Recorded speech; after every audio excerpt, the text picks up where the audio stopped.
કરોડો રૂપિયા ખર્ચીને એક માણસ કૂતરો બની ગયો। સોશિયલ મીડિયા પર આ દાવો સાંભળીને કદાચ મિત્રો તમને પણ નવાઈ લાગશે, પરંતુ મિત્રો આ કહાનીની પાછળની હકીકત સાંભળશો તો મિત્રો તમે પણ ચોંકી જાઓ।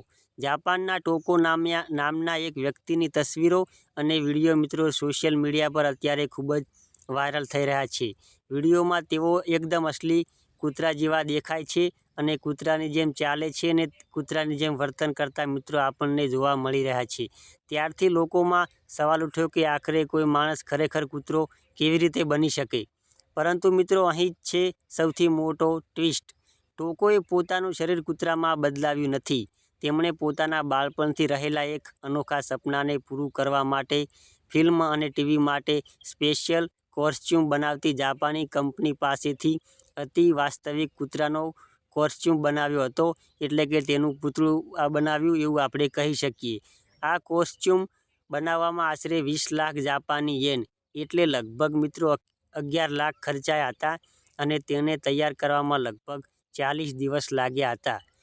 તે મિત્રો જે છે કોસ્ચ્યુમ એટલો વાસ્તવિક બનાવવામાં આવ્યો હતો કે તેને પહેર્યા પછી ટોકો કૂતરા જેવા દેખાતા હતા। તેમાં પૂંછડી, મૂઢું અને પગ જેવી હલનચલન કરતી વિગતો પણ મિત્રો હતી। લગભગ 4 કિલો વજનના આ પૂતળામાં તેઓ કૂતરા જેવી હરકતો કરતા વિડીયો બનાવતા હતા। અને મિત્રો આ કહાની ઓય નથી પૂરી થતી। ટોકોની આ અનોખી કહાની એટલી વાયરલ થઈ કે તેમને આગળ જઈને આ જે છે કોસ્ચ્યુમ તે અન્ય લોકોને ભાડે આપવાની સેવા પણ શરૂ કરી। તો મિત્રો 220 કરોડ ખર્ચીને માણસ કૂતરો બન્યો, આ દાવો મિત્રો એકદમ ખોટો છે। અસલી વાત આશરે 11 લાખના તે પૂતળાની છે, જે પૂતળું તેવું બનાવ્યું છે એટલે કે કોસ્ચ્યુમની છે।